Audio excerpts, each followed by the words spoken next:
The scent of pine needles was sharp, cutting through the damp night air. I shouldn't have strayed so deep into the mountains, but her voice, it was a melody spun from starlight and ancient whispers, pulling me deeper. I saw her by the moss-covered stones, bathed in the moon's eerie glow. Her hanbok, a pale silk against the dark, seemed to ripple with an unseen current. My heart hammered, not from fear, but from a dizzying, dangerous allure. She turned. Her eyes, dark as polished obsidian, held a depth that promised forgotten secrets and ultimate pleasure. A smile, delicate as a brushstroke, played on her lips. Then, a shift, a flicker in the shadows behind her, like an extra limb, a shadow that moved with unnatural grace. I felt a sudden chill, a prickle on my skin that had nothing to do with the mountain air. A faint, almost imperceptible scent of iron, like old blood, drifted to me. I tried to speak, but my throat was dry, constricted. My gaze dropped to her hands' long, elegant fingers. But were those nails just a shade too sharp, too long? My breath hitched.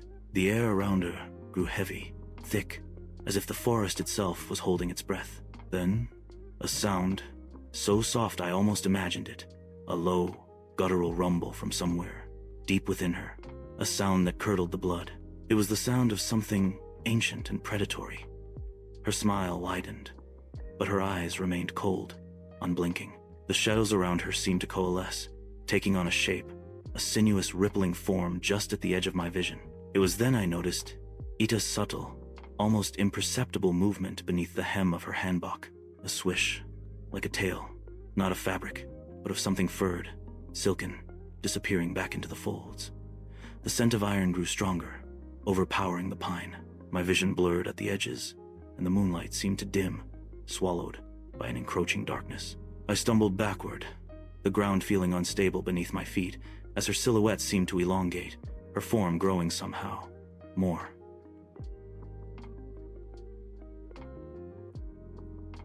I am Gumiho.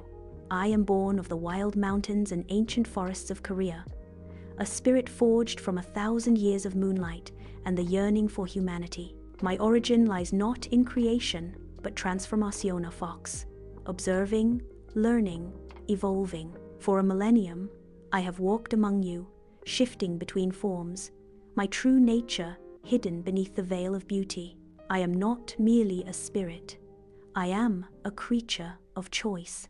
To become truly human, to shed the last vestiges of my animal form, I must resist the hunger that defines me for 1,000 years, or perhaps devour 1,000 human livers. The folklore often speaks only of the hunt, of the lure, of the ultimate sacrifice, but there is always a whisper of the other path. The trigger for my presence is often simple curiosity, the allure of the unknown, or the vulnerability of a lonely heart. I manifest as a woman of unparalleled beauty, often clad in traditional Korean silk, with a voice that enchants and a gaze that mesmerizes. My true form, the nine tails, is rarely seen, kept hidden unless my prey is ensnared, or my patience has worn thin. To avoid me, one must recognize the signs.